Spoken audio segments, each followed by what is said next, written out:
Como você sabe, na vida mesmo, tudo tem um começo.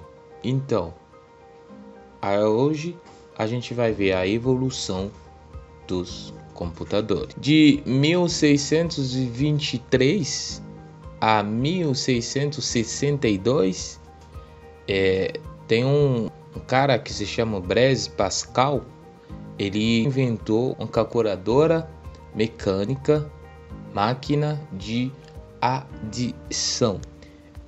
Essa máquina eles utilizam para fazer o cálculo dos números, quer dizer, né, para fazer a adição, tipo assim.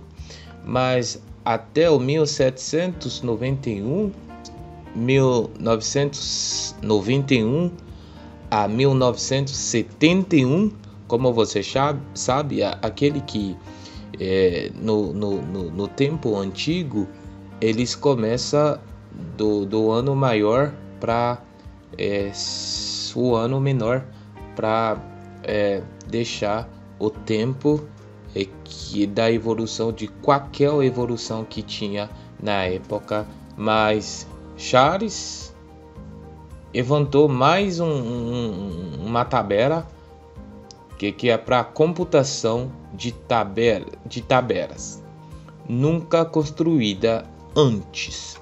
Esse foi o 1991 que aconteceu a segunda máquina.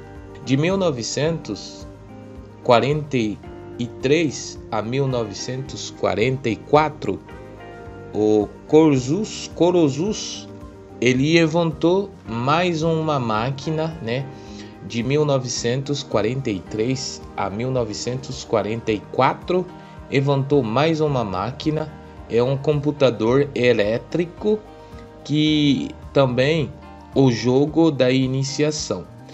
Como você vê na imagem, a gente coloca a imagem juntos com um pouquinho explicação, né? Só para você saber como que é. A primeira geração foi válvulas, a chave elétrica, ou quer dizer, válvulas ou chave elétrica.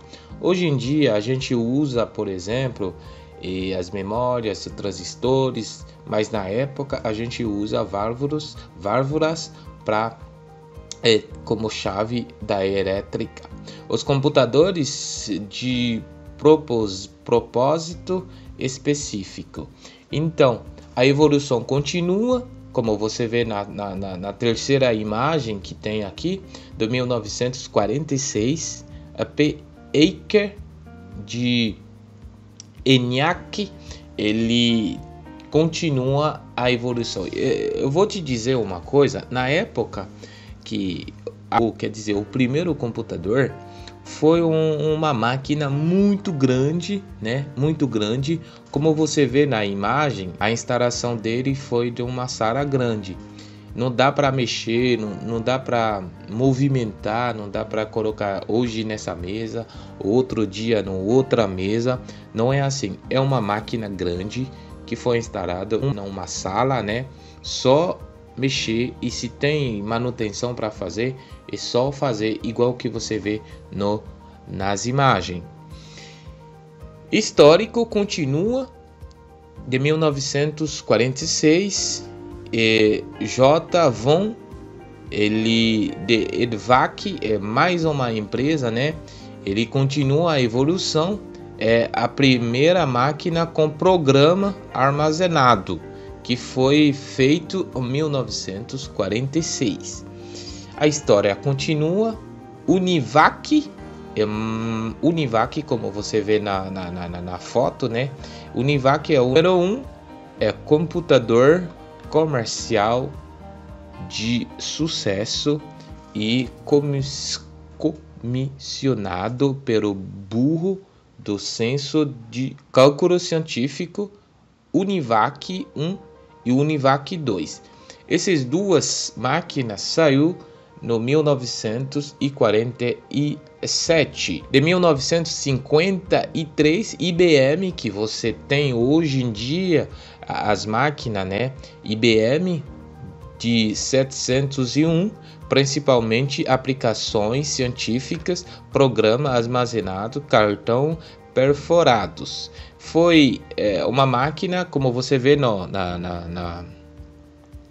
nas imagens, a máquina começou a diminuir o tamanho das máquinas. E do 1951, IBM 702, que foi o recurso de hardware para aplicações comerciais. O que é um hardware? Um hardware foi o equipamento dos computadores, foi os componentes, quer dizer, os componentes, os principais componentes dos computadores. Primeiro da série dos 700 por 7000, que estabeleceu a IBM como principal fabricante de computadores durante muitos anos. Foi a empresa que continua a fabricação dos computadores.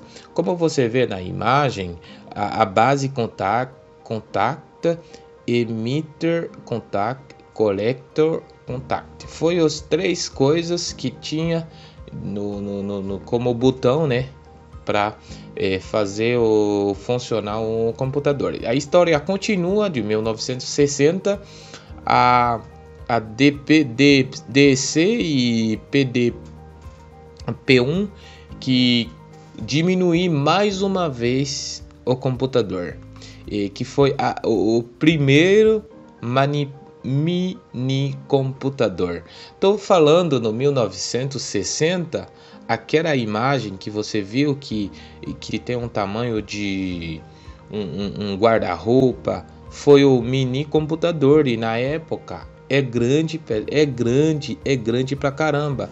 Você já imaginou um computador que tem um tamanho de um guarda-roupa? É muito complicado.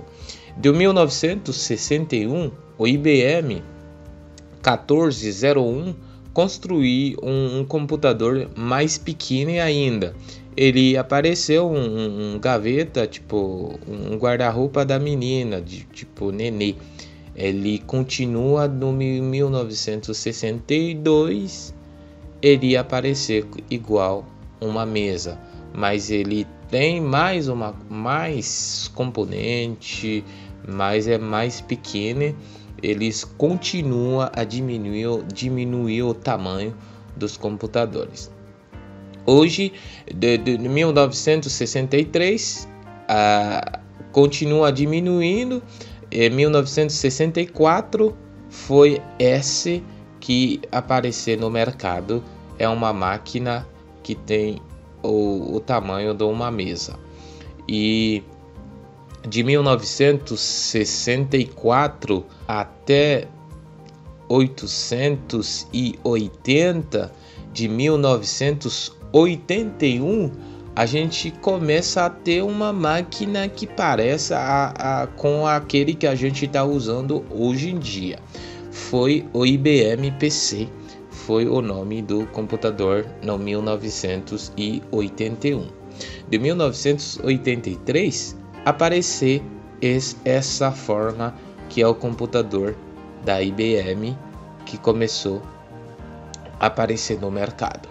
Esse aqui foi comercializado, todo mundo pode ter um computador. Só para você lembrar, na época que foi 1700, ninguém também não dá para comprar um computador e colocar na casa, porque a fabricação dos computadores foi feito pelo governo, para a grande empresa. Hoje em dia todo mundo tem acesso para ter um computador em casa. E para terminar essa parte, a gente tem esse produto que é o produto final. Cada vez a gente tem um produto mais pequenininho ainda, né? Hoje em dia, após tem computador, que é o PC, tem notebook, tem notebook, tem tablet, tem celular. Tudo faz parte da tecnologia do computador. Aqui é a história, ou quer dizer, a evolução dos computadores. Tá ok? Se inscreve no canal para mais vídeo. Até lá!